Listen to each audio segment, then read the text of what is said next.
YS Vivekananda Reddy హత్య కేసులో ఒక కీలక పరిణామం అయితే చోటు చేసుకుంది. తనని నిందితుల జాబితా నుంచి తొలగించి సాక్షిగా పేర్కొనండి అంటూ దస్తగిరి కోర్టుని ఆశ్రయించినటువంటి నేపథ్యంలో సిబిఐ దస్తగిరి విషయంలో ఎటువంటి ఆధారాలు సమర్పించకపోవడంతో కోర్టు దస్తగిరిని నిందితుడిగా తొలగించి సాక్షిగా పేర్కొనడం జరిగింది. ఈ నేపథ్యంలోనే ఈ అంశం మీద మనం విశ్లేషణ చేసుకునేటువంటి ప్రయత్నం చేద్దాం. ప్రస్తుతం మనతో పాటు ఉన్నారు ప్రముఖ సినీ క్రిటిక్ దాసరి విజ్ఞాన్ గారితో మాట్లాడదాం. విజ్ఞాన్ గారు, హాయ్ అండి. నమస్తే. వైఎస్ వివేకానందరెడ్డి హత్య కేసులో ఒక కీలక పరిణామం అయితే చోటు చేసుకుంది. తనని నిందితుల జాబితా నుంచి తొలగించి సాక్షిగా పేర్కొనండి అంటూ దస్తగిరి కోర్టుని ఆశ్రయించినటువంటి నేపథ్యంలో నిన్న కోర్టు నిందితుల జాబితా నుంచి దస్తగిరిని అయితే తొలగించడం జరిగింది.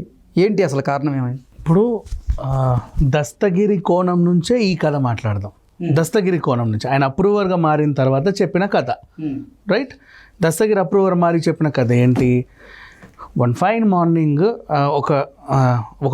మార్నింగ్ యాక్చువల్గా ఈ కథకి ముందు కృష్ణారెడ్డి రోజు వచ్చేటట్లాగానే వచ్చి అక్కడ కూర్చున్నాడు జాము వేళ. అప్పుడే అలా చిన్నగా తెల్లారే టైంలో వచ్చి అరుగు పైన కూర్చుంటాడు. ఆయన కళ్ళ ముందే న్యూస్ పేపర్ వాడు వచ్చి పేపర్ వేస్తాడు, పాలవాడు వచ్చి పాలేస్తాడు, లక్ష్మమ్మని ఎంట పెట్టుకొని వాళ్ళ అబ్బాయి వచ్చి దింపేస్తాడు. వీళ్ళందరితో కాసేపటికి పెద్ద ఆయన డోర్ తెరుస్తారు. వీళ్ళు ఆనందం తట్టుకోలేక లోపలికి వెళ్తారు. కాసేపు ఆయన దగ్గర ఉండి ఆయన పని చేసుకోవడానికి వెళ్తాడు. మార్నింగ్ ఈయన రెగ్యులర్ డ్యూటీ ఇది. ఆ రోజు కూడా అలాగే వచ్చాడు, కూర్చున్నాడు.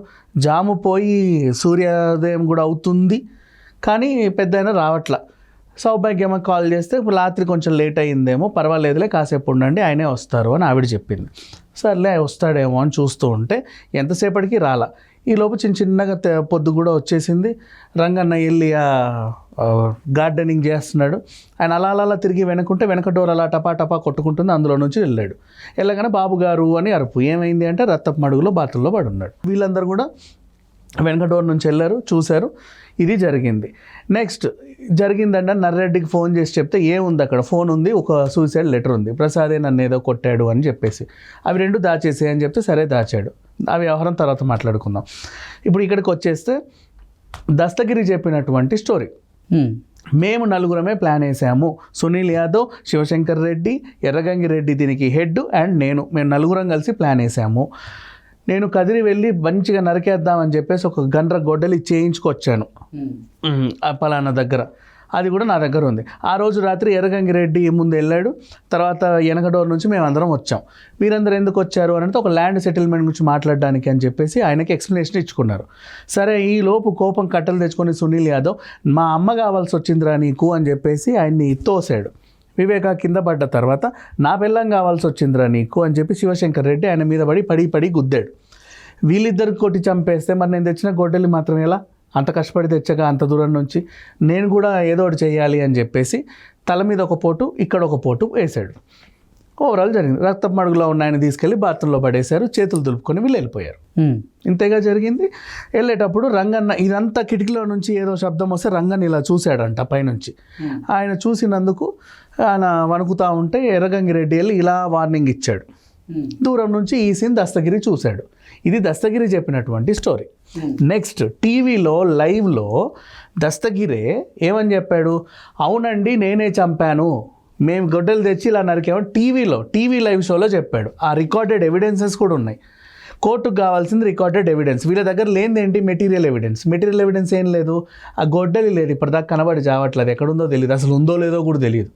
ఆ కాలువలో పడేశానని ఆయన చెప్పాడు. ఆ కాలువ అంతా వెతికినా ఆ కాలువలో అంతకుముందు దశాబ్ద కాలం క్రితం పోయిన వస్తువులన్నీ దొరికాయి, కానీ పాత బావిలో దొరికినట్టు ఆ గొడ్డలి మాత్రం దొరకల.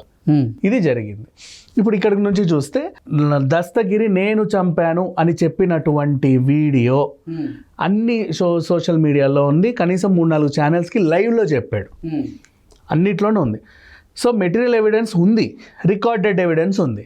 ఈ ఎవిడెన్స్ ఉన్నా కూడా కోర్టు అతన్ని నువ్వు నిర్దోషివి, నువ్వు సాక్షివి మాత్రమే, నువ్వు నిందితుడివి కాదు అని ఎలా అంటది? ఒక నిందితుడు తనంతట తానొచ్చి నేను గొడ్డలితో ఆయన నరికానండి అని చెప్పినా కూడా, ఆ ఎవిడెన్స్ ఉన్నా కూడా అతని సాక్షిగా ఎలా పరిగణిస్తారో నాకు తెలియట్లా. సాక్షి అంటే ఏంటి? నువ్వో నేనో నరికితే ఆయన ఇట్లా దూరం నుంచి చూసుండాలి. ఈ కథ ప్రకారంగా సాక్షి రంగన్న. ఆయన ఇట్లా పైనుంచి చూశాడు. ఎలా ఎక్కాడో మరి ఆ ముసలి మహానుభావుడు. అలా చెప్పారు ఈ కథలో. పైనుంచి చూశాడు. సో రంగన్న సాక్షి, ఈవెన్ ఎర్రగంగిరెడ్డి కూడా సాక్షి. ఎంత ప్లాన్ వేసినా వీళ్ళు ముగ్గురు చంపుతుంటే కానీ ఇట్లా చూసుకు నవ్వాడు కదా, ఆయన సాక్షి. సో A1 A2 A3గా ఎర్రగంగిరెడ్డి నుంచి మొదలుకొని భాస్కర్ రెడ్డి వరకు అరెస్ట్ చేసినప్పుడు ఇతన్ని ఎందుకు చేయకూడదు? అండ్ దస్తగిరి ప్లాన్ చేసిన తర్వాత ఈ ప్లాన్ అంతా చేయించింది ఎర్రగంగిరెడ్డి. ఎర్రగంగిరెడ్డిని ఎవరు చెప్పారు? మన ఉదయ్ కుమార్ రెడ్డి వచ్చి ఏం చేశాడు? కుట్లేసాడు వాళ్ళ దగ్గర ఉన్న హాస్పిటల్లో, మెట్టు చుట్టు అని కుట్లేసేసి ఇదంతా భాస్కర్ రెడ్డి అవినాష్ రెడ్డి చెబితే వీళ్ళు చేసామని. అదే దస్తగిరి చెప్పాడు, ఒప్పుకున్నాడు నేను చేశాను అని. చేశానని చెప్పిన తర్వాత A4ని A5 6 7 8 ఉన్నాక A4ని నువ్వు సాక్షిగా పరిగణిస్తే మరి A5 నుంచి A7కి వాల్యూ ఏంటి? అవినాష్ రెడ్డి A8కి ఎలా వస్తాడు? సో ఇతను చెప్పినప్పుడు ఖచ్చితంగా అవినాష్ రెడ్డిని అరెస్ట్ చేయాలి అంటే, ఈ స్టోరీ నిజమైతే అవినాష్ని అరెస్ట్ చేయాలి. ఓకేనా? అవినాష్ని అరెస్ట్ చేయాలంటే దస్తగిరి కూడా ఉండాలి. ఇప్పుడు జగన్ అరెస్ట్ అవ్వాలి అంటే నెక్స్ట్ అవినాష్ని అవినాష్కి ఎవరు చెప్పండి? భారతి చెప్పింది. భారతికి ఎవరు చెప్పారు? జగన్ చెప్పాడు. ఇంతమంది చెప్పినప్పుడు జగన్ అరెస్ట్ చేయాలి అంటే మరి ఈయనకి ఇవ్వాలి కదా, ఇతను ఉండాలి కదా, ఇతను కూడా పార్ట్ కదా. మేమందరం కలిసి టీం మెంబర్స్ టీమ్గా చేసాము. కోర్టు దస్తగిరిని నిందితుడిని కాకుండా సాక్షిగా ఎందుకు పరిగణిస్తుంది అంటే ఏం చెప్తావు? అదే తెలియాలి. సాక్షికి ఎందుకు పరిగణిస్తున్నారు? ఇప్పటికీ కూడా అతను సాక్షి అయితే జగన్ అరెస్ట్ అవ్వలేడు. ఎలా?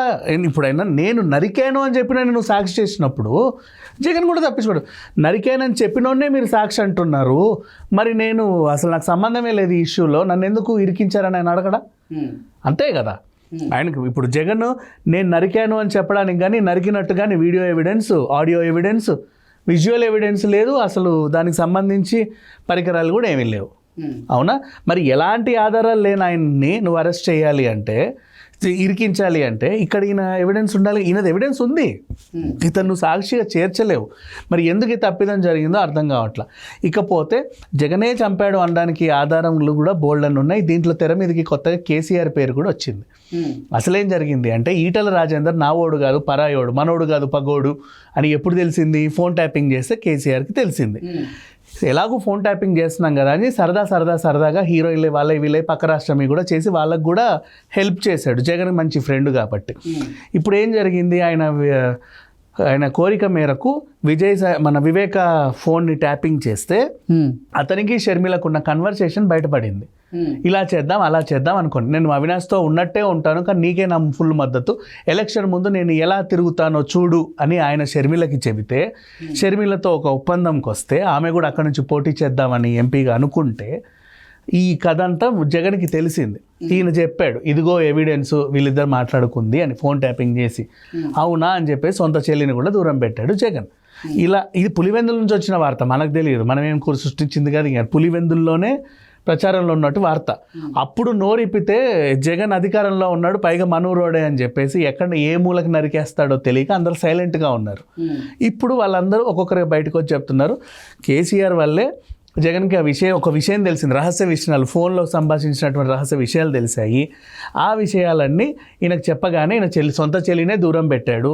ఆ సొంత చెల్లిని దూరం పెట్టిన తర్వాత ఒక మంచి టైం చూసి ఇతనే నరికించేశాడు. ఇలా జరిగింది ఒక ప్లాన్. ఈ ప్లాన్లో భాగంగా రకరకాల క్యారెక్టర్స్ ఎంటర్ అయ్యాయి, రకరకాలుగా చెప్పారు.